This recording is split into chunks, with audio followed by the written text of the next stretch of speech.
Jumpa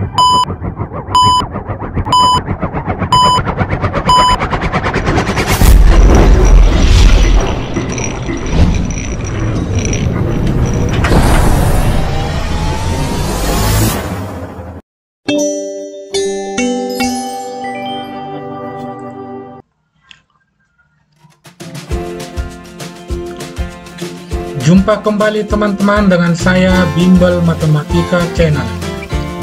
Saya berharap teman-teman semuanya dalam keadaan sehat. Terima kasih buat teman-teman yang telah berkenan menonton video ini, dan juga terima kasih buat teman-teman yang telah subscribe channel ini. Buat yang belum subscribe, silahkan subscribe dulu ya teman-teman, agar saya lebih bersemangat lagi membuat video-video berikutnya. Teman-teman BMC, pertemuan kita kali ini akan melanjutkan seri pembahasan soal-soal tryout CPNS, khususnya untuk materi tes kemampuan verbal. Baik teman-teman, langsung saja kita mulai pembahasannya.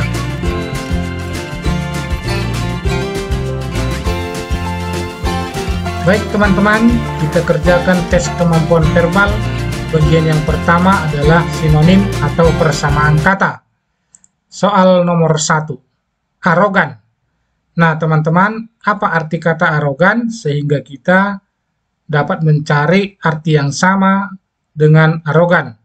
Nah arogan itu sama artinya dengan sombong, angkuh. Nah dengan demikian berarti pilihan yang paling tepat adalah A, angkuh. Kita lanjut soal nomor 2, elastik. Nah, apa arti kata elastik atau elastis? Nah, itu arti katanya adalah fleksibel atau lentur. Sehingga dengan demikian, opsi yang paling tepat adalah A, lentur. Soal nomor 3, dimension. Nah, teman-teman, arti kata dimension itu adalah matra. Nah, jadi pilihan yang paling sesuai adalah A, matra. Kita lanjutkan soal nomor 4, adjustment. Nah, apa arti kata adjustment?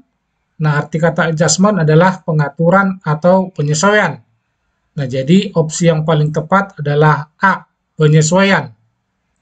Kemudian kita lanjutkan soal nomor 5, efektif. Nah, apa arti kata efektif? Efektif itu sama dengan berhasil guna, efektif. Nah, jadi jawaban yang paling tepat adalah C, daya guna. Kita lanjutkan soal nomor 6, akurasi. Nah, akurasi itu adalah ketepatan atau ketelitian. Nah, jadi jawabannya yang paling tepat adalah A. Kita lanjutkan soal nomor 7, deadline. Nah, teman-teman tentu sudah familiar dengan kata deadline. Nah, ini artinya adalah batas waktu. Selanjutnya soal nomor 8, acquisition. Atau dalam bahasa Indonesia akuisisi. Nah, ini arti katanya adalah pengalihan. Sehingga jawaban yang paling tepat adalah E, pengalihan. Soal nomor 9, brand loyalty. Nah, ini bahasa Inggris, kita bahasa Indonesiakan aja, artinya adalah A, kesetiaan merek. Kemudian nomor 10, electoral threshold. Nah, ini sering kita dengar kata-kata ini dalam pemilihan. Nah, ini arti katanya adalah ambang pemilihan. Jadi jawaban yang paling tepat adalah A, ambang pemilihan. Kita lanjutkan tes kemampuan verbal yang kedua, yaitu antonim ataupun lawan kata. Soal yang pertama, spesifikasi. Nah teman-teman, apa arti kata spesifikasi? Nah, spesifikasi adalah perincian, hal-hal khusus. Jadi bersifat khusus dan mendetail. Nah, jadi lawan katanya berarti yang umum. Nah, itu sama aja dengan B, generalisasi. Kita lanjutkan soal nomor 2, kolektif. Arti kata kolektif adalah secara bersama. Nah, jadi lawan katanya tentunya adalah B, individual, secara sendiri-sendiri.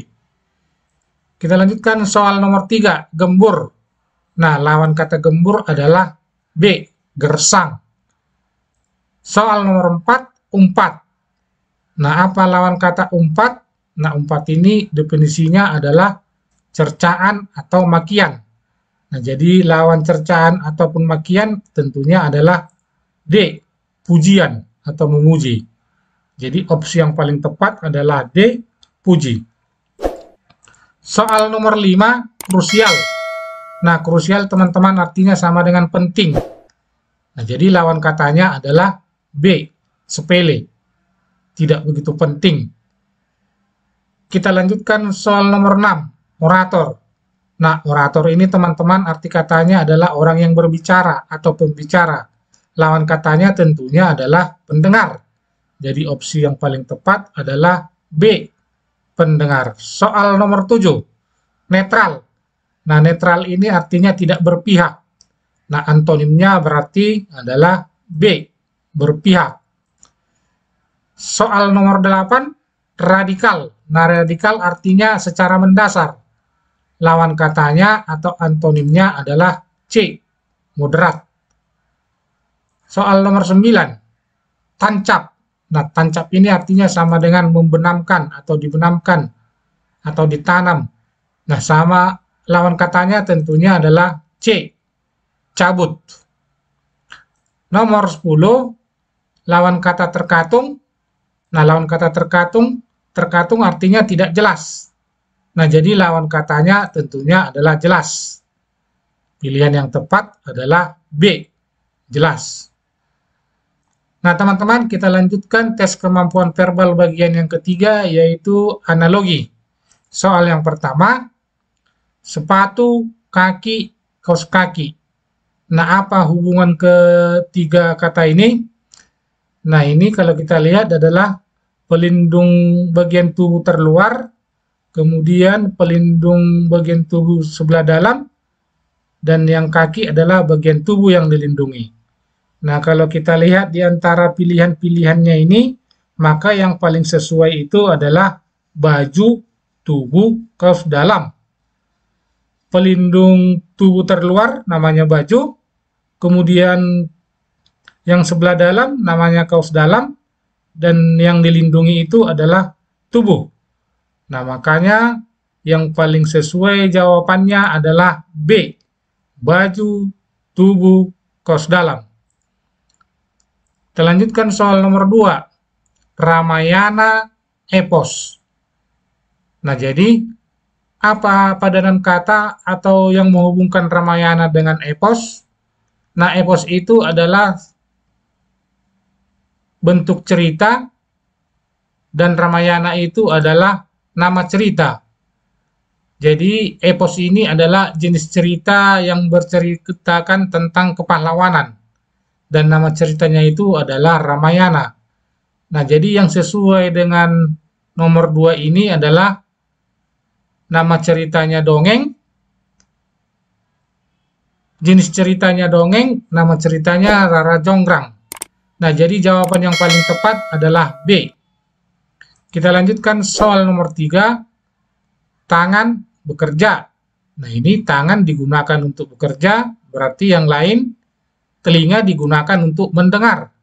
Nama dan fungsi organ tubuh. Tangan untuk bekerja, telinga untuk mendengar, sehingga jawabannya D. Soal nomor 4, pabrik, produk. Nah, ini penghasil, yaitu disebut pabrik, dan hasilnya disebut produk.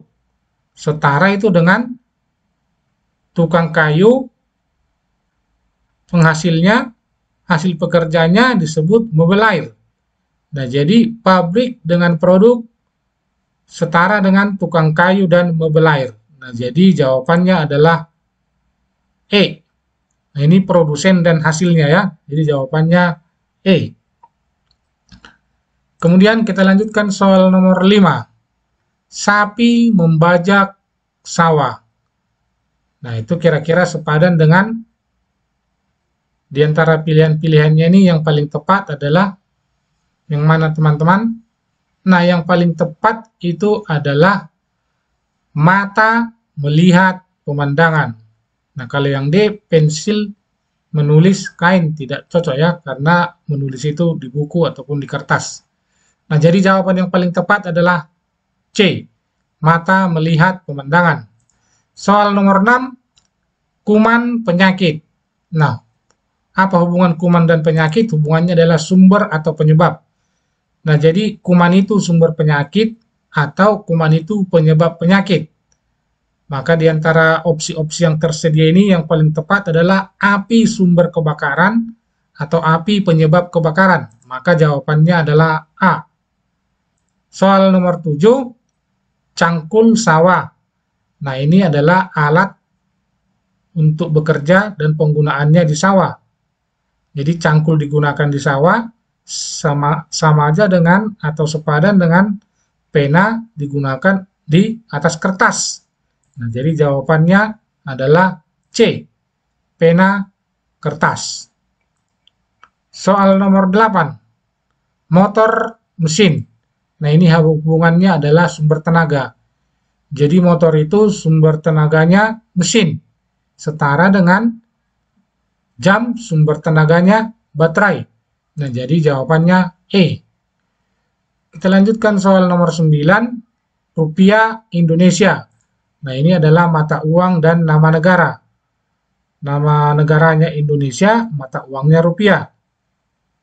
Nah, kalau kita lihat pilihan-pilihannya ini, yang paling tepat adalah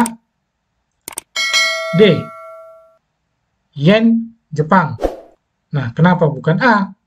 A itu nama negaranya dulu, baru nama mata uang, terbalik. Seharusnya mata uangnya dulu, baru nama negaranya. Jadi jawaban yang paling tepat adalah D, yen Jepang. Yang lain semuanya salah. Kita lanjutkan soal nomor 10. Pena menulis kertas. Nah, itu yang paling tepat adalah jarum menjahit kain. Pena digunakan untuk menulis, menulisnya di atas kertas. Jarum digunakan untuk menjahit, dijahit itu kain. Jadi jawaban yang paling tepat di antara opsi-opsi yang tersedia adalah A.